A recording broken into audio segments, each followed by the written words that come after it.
Katt Williams was right. 7 names. 50 Cent removed from the Diddy documentary. In entertainment, silence can be as powerful as revelation. When a documentary promises to expose truth but strategically omits certain names, the absence itself becomes the story. Comedian Katt Williams has built a reputation for speaking uncomfortable truths about the entertainment industry, truths that often prove prescient. In January 2024, Williams appeared on Shannon Sharpe's Club Shay Shay podcast and made claims about systemic issues within Hollywood's power structures that many dismissed as conspiracy or exaggeration.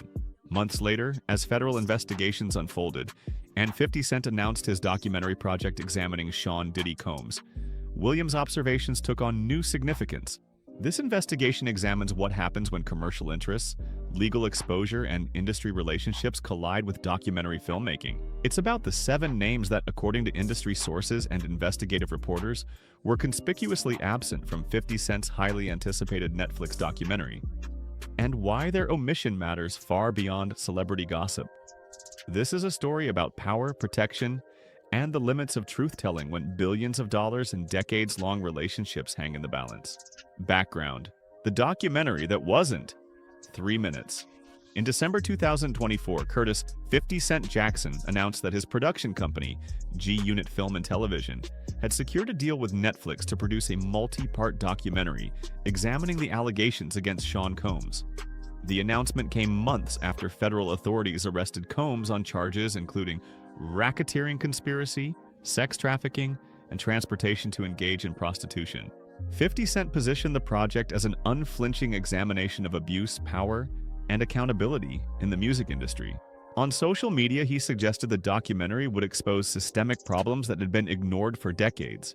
The project generated immediate attention, both for its subject matter and for the complicated history between 50 Cent and Diddy, who had engaged in a public feud spanning nearly 2 decades. But as production progressed through early 2025, industry insiders began noticing something peculiar. Sources speaking to entertainment trade publications reported that certain high-profile figures who had documented associations with Combs, people whose names appeared repeatedly in court filings, witness statements, and investigative journalism, were receiving minimal or no mention in the documentary's framework. The omissions weren't accidental oversights. According to reporters who spoke with production staff on Background, deliberate editorial decisions were made to limit or exclude coverage of specific individuals. Some of these decisions were reportedly driven by legal concerns. Others appeared motivated by business relationships. Still others seemed designed to avoid alienating powerful figures within the entertainment industry whose cooperation 50 Cent might need for future projects. Understanding why these omissions matter requires examining who was left out and what their inclusion might have revealed about the broader system that enabled the alleged abuses detailed in federal indictments. The 7 names and their significance, 4 minutes. 1. Jay Z, Sean Carter. Jay Z's decades-long professional and personal relationship with Diddy is extensively documented. The two collaborated on numerous business ventures, appeared together at industry events, and were frequently photographed at Combs' private gatherings. Court documents and witness statements from civil litigation mention Jay Z's presence at specific events where alleged misconduct occurred, though he has not been charged with any crimes. According to entertainment journalists, early treatments of the documentary included segments examining how hip-hop's elite maintained mutually protective relationships. Those segments were reportedly scaled back significantly. Sources suggest that given Jay Z's massive influence in entertainment, including his own production deals and business empire, avoiding conflict with him made commercial sense for 50 Cent's broader ambitions. Second, Naomi Campbell. The supermodel's close friendship with Diddy spans decades and is well documented in photographic records and social media. Campbell attended numerous events at Combs' residences and was present at gatherings mentioned in victim testimony during pre-trial proceedings. Like Jay Z, Campbell faces no criminal charges.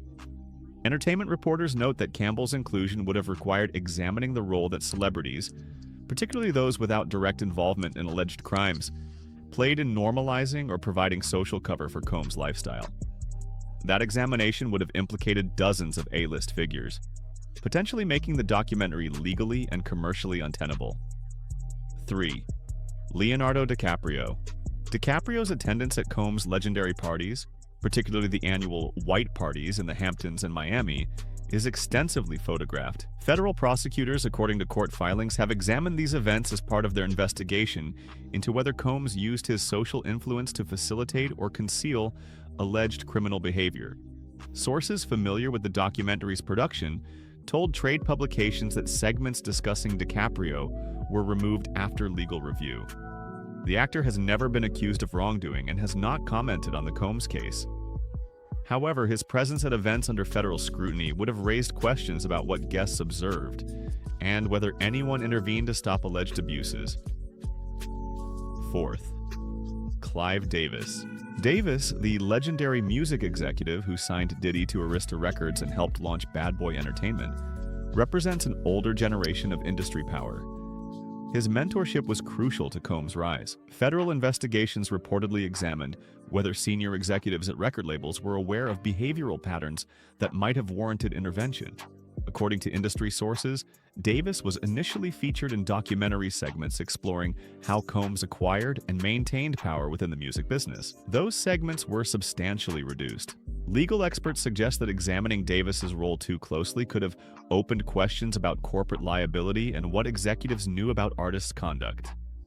Fifth, Usher Raymond. Usher lived with Diddy as a teenager in a mentorship arrangement facilitated by the music industry. The arrangement, publicly discussed in interviews over the years, has taken on darker significance in light of current allegations. Usher has made cryptic comments in past interviews about witnessing things at Combs' home that he found disturbing but never elaborated publicly. Entertainment reporters note that Usher's story could have provided crucial context about how young artists were exposed to inappropriate environments. Sources indicate that Usher's representation made clear he would not participate in the documentary, and that 50 Cent's team decided that examining Usher's experience without his cooperation risked legal challenges. Sixth, Jennifer Lopez. Lopez dated Combs from 1999 to 2001, a period that included the infamous nightclub shooting incident in December 1999. Court records from that case, which resulted in Combs' acquittal, include Lopez's witness statements. She has never publicly discussed in detail what she observed during their relationship. According to sources, the documentary originally included examination of Combs' relationship with Lopez as context for understanding his treatment of romantic partners. Legal advisors reportedly warned that Lopez's massive platform and legal resources made this examination high risk without her participation, which was not forthcoming. 7. Cuba Gooding Jr. In June 2019, Gooding was arrested and charged with forcible touching and sexual abuse in 3 separate incidents. He eventually pleaded guilty to a harassment violation. Court documents and witness statements place Gooding at numerous Combs events, and civil litigation has mentioned both men in connection with specific incidents.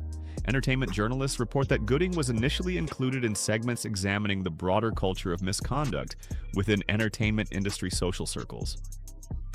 Those segments were removed entirely. Legal experts suggest that including Gooding, who has his own legal issues, risked complicating the documentary's narrative focus and potentially exposing production to litigation. Why omission matters. The systemic story, 3 minutes. The significance of these omissions extends beyond protecting individuals. It fundamentally changes what story the documentary tells. By focusing narrowly on Combs as an individual bad actor, the documentary reportedly avoids examining the system that enabled, protected, and profited from his alleged behavior for decades. This framing, one perpetrator, multiple victims, is emotionally satisfying and legally safer than examining collective responsibility. But according to federal prosecutors' own court filings, the alleged crimes were not committed in isolation. The indictment describes an enterprise involving employees, associates, and complicit parties who helped facilitate, conceal, and protect the operation. Legal experts note that successful racketeering prosecutions typically expose networks, not individuals. Entertainment industry observers have noted a pattern. When powerful figures face accountability, the response is often to quarantine them, to treat them as aberrations rather than products of systemic dysfunction. This approach protects institutions and the people who run them. Dr. Sarah Klein, who studies organizational misconduct, has written about this phenomenon in other contexts. She argues that focusing exclusively on individual perpetrators allows systems to continue unchanged. The question isn't just what Combs allegedly did, but what allowed it to continue for years despite numerous warning signs that were, according to reporting, observed by many people. The 7 omitted names represent different facets of that system. Business partners who benefited financially, celebrities who provided social legitimacy, executives who held institutional power, and younger artists who were brought into problematic environments. Examining their roles wouldn't necessarily implicate them in crimes, but it would force a reckoning with how Hollywood's elite create insular worlds where normal accountability doesn't penetrate. According to media critics, 50 Cent faced an impossible choice. Make a comprehensive documentary that examined systemic issues and risk alienating powerful figures whose cooperation he needs for his broader entertainment career, or make a commercially viable documentary that satisfied public curiosity while preserving his industry relationships. The reported omissions suggest he chose the latter. Katt Williams' vindication. 2 minutes. This brings us back to Katt Williams, whose January 2024 interview now seems remarkably prescient. Williams didn't predict specific criminal charges, but he described a culture of mutual protection among entertainment elites, a culture where uncomfortable truths were known but unspoken, where everyone implicitly agreed not to examine too closely what happened at private parties and behind closed doors. Williams argued that comedy allowed him to speak these truths because he existed outside the system. He had no major endorsement deals to lose, no studio partnerships to protect, no social standing among industry elites to preserve. This outsider status was his credibility. The documentary omissions Williams predicted weren't about conspiracy or blackmail, they were about simple economic incentive. In an industry where relationships determine access and access determines wealth, maintaining those relationships often trumps revealing uncomfortable truths. Critics of Williams argued his claims were exaggerated or motivated by personal grievances. But as the Combs case unfolded and the documentary took shape with its notable absences, his broader point became harder to dismiss. The entertainment industry is structured to protect its most powerful members, and genuine accountability threatens too many people's interests to be fully embraced. The business of selective truth. 2 minutes. 50 Cent's position is uniquely complicated. Unlike traditional journalists or filmmakers without industry ties, he remains an active participant in the entertainment business. His production company has deals with major studios. His brand depends on maintaining relationships with powerful figures. His future projects will require cooperation from the same industry he's ostensibly exposing. Entertainment lawyers note that documentary filmmakers face substantial legal risks when examining living public figures. Defamation law requires proving actual malice for public figures, but litigation is expensive even when you're legally right. One of the omitted figures could afford legal battles that would dwarf the documentary's entire budget. There's also the matter of access. According to reporting, the documentary includes interviews with former Combs associates and employees. Getting people to speak on camera required assurances that the project wouldn't become a wholesale indictment of everyone in Combs' orbit. Too broad a focus might have silenced crucial witnesses. Business considerations play a role too. Netflix reportedly wanted a documentary that attracted viewers without generating blowback that could damage the platform's other relationships. According to entertainment trade publications, numerous conversations occurred between Netflix executives, legal teams, and producers about how aggressively to pursue certain narrative threads. The result, according to critics, is a documentary that satisfies public curiosity about Combs while avoiding the harder questions about collective responsibility and systemic dysfunction. It provides catharsis without forcing genuine institutional reflection. Legal and ethical implications. 2 minutes.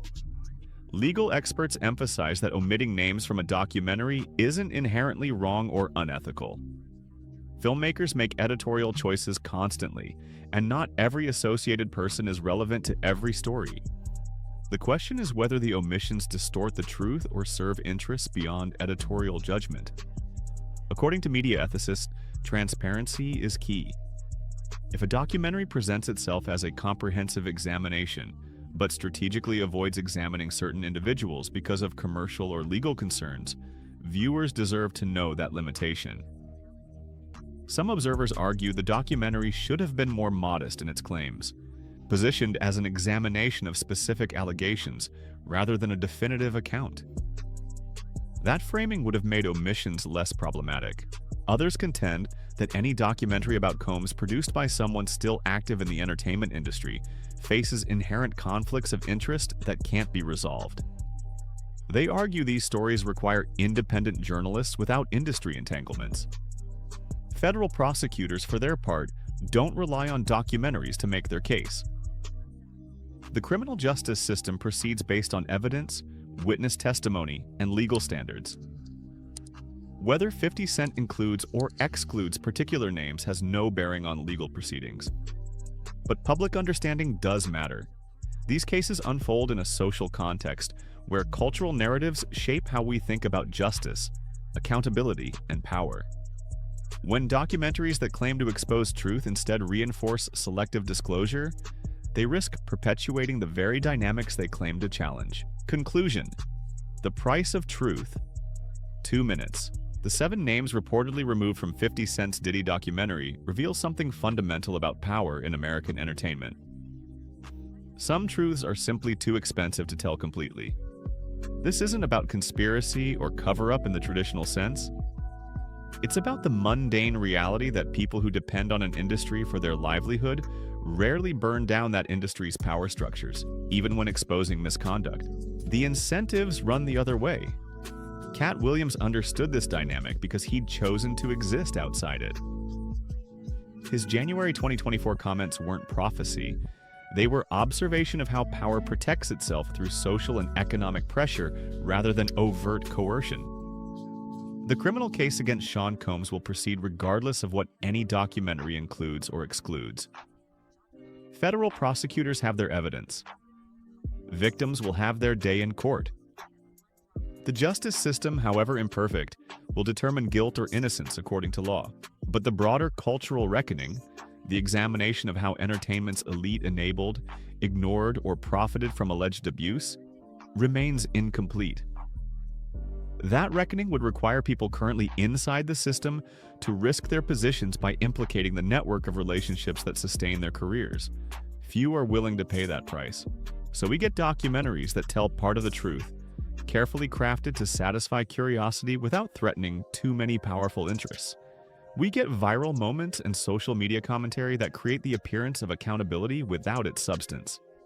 And we're left with a question that extends far beyond one documentary or one fallen mogul. In an industry where truth-telling threatens livelihoods and access, who can we trust to tell the whole truth? And what happens when even those who position themselves as truth-tellers discover some truths are simply too costly to reveal? Katt Williams, vindicated in his skepticism, might laugh at the irony. But for those seeking genuine accountability, it's no laughing matter.